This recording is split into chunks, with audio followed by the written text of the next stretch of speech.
Thank you very much, Nicole. Our next presenter is Dr. Anat FELDMAN from the Achva Academic College. And Dr. FELDMAN, she specializes in ultra-Orthodox society in Israel. She has published several articles and books about this. And she will talk to us today on, the Kabbala as means to control people. Eliezer, Berland, Israel. In this lecture, I wish to examine the use that extra-establishment leaders make of Kabbala. However, before I begin, I wish to state that we are not really talking about theoretical or practical Kabbala from the 16th century, but rather explanation of believers' ignorance. I will examine the manipulative use of this by means of Eliezer Berland, who will lead thousands of adherents. And another short preface.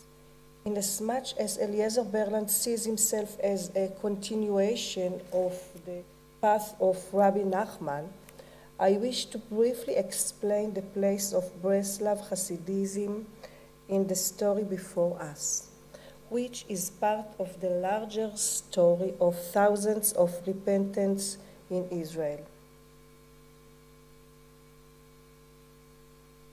Rabbi Nachman was the great-grandson of the Baal Shem Tov, who is considered the founder of a new stream in Judaism, Hassidism. Hassidism adapted motifs from the Kabbalah, among them the idea that one can deal with religious ritual without being scholar, that is, without studying Torah all day. The Baal Shem Tov invented a practice of experiential ritual, a ritual which includes, on the one hand, seclusion in nature and private learning Torah, attempting to connect with God and with the soul of the departed, who will tell the one in seclusion what happens in the presence of the God. On the other hand, singing, dancing, ecstasy together with other men, all this to get closer to God. Rabbi Nachman gathered a group of Hasidim in the city of Breslav around himself, which gave the name of this Hasidic sect, which arose after his death, Breslav Hasidism. He also secluded himself for hours and days in order to learn Torah alone. There is an apparent contradiction here. If they were secluded as were the Kabbalists of the 16th century, how could the Hasidim gather together to worship God in ecstasy? The answer is that what is permitted for the rabbis is not simply for the followers. He learns alone and passes the Kabbalistic knowledge to them through song and dance. And now we shall return to Eliezer Berland, who was thought of for some 3 decades as a charismatic leader and a central player in the movement for the return to religion for many youth in Israel. The beginning was modest. In the 60s, Eliezer Berland, a religious youth adherent to Breslav Hasidism, then a small sect, lacking an agreed-upon leader. There were, however, several rabbis who studied Rabbi Nachman's books of meditations, though he did not leave behind any halachic or contemplative books. Eliezer Berland joined them. In 1978, he set up his first yeshiva. With a decade, he moved to Jerusalem. In Jerusalem, he established a huge educational complex from kindergartens to advanced yeshivas. He later opened other educational institutions in Israel, since today Hasidim and their children learn Torah in yeshivas and don't only dance. His behavior included Kabbalistic characteristics such as seclusion in nature and talks with God and about God with his disciples, talks about the meaning of our lives in this world and in the world to come.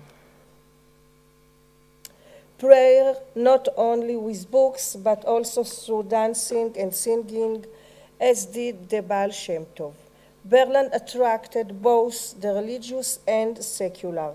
Those who joined Berland joined a Kabbalistic Hasidic stream, and the great willingness of such adherents to accept such mystic Kabbalistic assumption as absolute truth.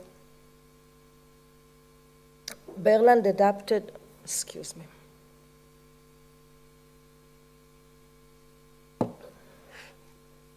Berland adapted the grave of Rabbi Nachman in Uman during the years that Israelis weren't allowed to go to Ukraine.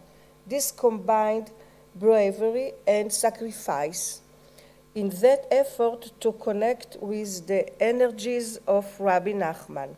Berland explained to his Hasidim that this grave contains the soul of the Messiah, which combined with the soul of Rabbi Nachman. He encouraged sacrificial missions because, and now I quote, "With every step towards the grave in Uman, an angel is born. Thus a great light is created. Rabbi Nachman is fire, and the paths to him are paths of fire." End. Due to the difficulties and the ban on Israelis' entry to Ukraine, the return from the grave to Israel was considered to be a miraculous event, which of course empowered Berland. More than 1,000 families with thousands of children joined the community he established. Their conduct was similar to that of a cult, but with open boundaries. Something like cult. Most of the children studied in the community's schools. Most of the members earned their living from work within the community and liberally contribute to it. Berland was the sole and all-powerful leader. His adherents feared opposing him and didn't notice the warning lights that went off around him. He continued to fast, secluded himself, to act contrary to what was accepted in ultra-Orthodox society nowadays in Israel, and continued to accumulate assets at the expense of his followers. However, aside from the seemingly normal actions of a mystic, he was doing something else, raping the women of his community, both single and married. He convinced them that through sexual relations with him, they would reach the highest spiritual levels of Kabbala, the level of nobility. Thus, they would be able to see the divine presence, the female companion, the Lord. According to Kabbala, because of the veil of holiness which his adherent had created for him, not one of them complained. These events occurred over many years, until one night, one of his adherents climbed onto his balcony, to see how the Holy Rabbi was learning Torah. He saw, however, something different else. The Holy Rabbi engaged in sexual relations with female adherent, a married woman. The following morning, that Hasid told the Rabbi what he had seen. The Rabbi didn't get confused and told him that he had seen the moment of the pinnacle of spiritual elevation. He spoke in Kabbalistic terms, but didn't convince his adherent, who told the whole community what he had seen. Thus, the dam was broken, and women started to tell what the Holy Rabbi had done to them. When the police wanted to talk to him, ask a question, he escaped, beginning a journey through countries and continents which continued over 3 years, until he was extradited to Israel. His adherents followed him everywhere. While giving up their personal lives, families came to him to arrange circumcisions and wedding. Women made difficult journey to him after giving birth, and I quote, to show total devotion to him. When he was in Holland and Belgium, they resided in warehouses together with children and pregnant women with no opportunity to support themselves. After the whole affair was exposed and after the escape, hundreds of families left the community. Schools and yeshivot were closed and children were left without an educational framework.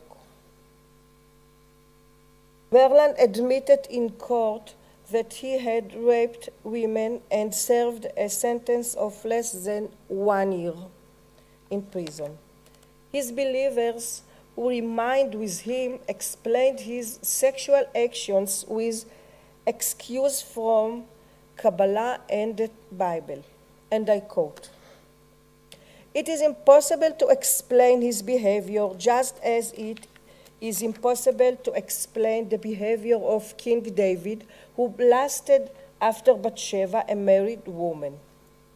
And another quote, "The sexual explanation of his adherents' wives arises from the desire to repair their sins before they repent."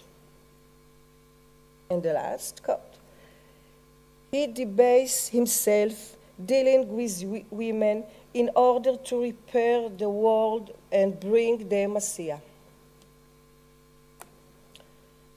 Conclusion. The doctrine of the Kabbalah was misused by Eliezer Berland to enrapture thousands of believers.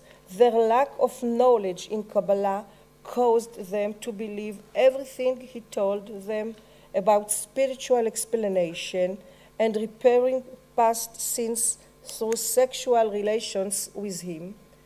He is still surrounded by hundreds of adherents who accept his strange explanations.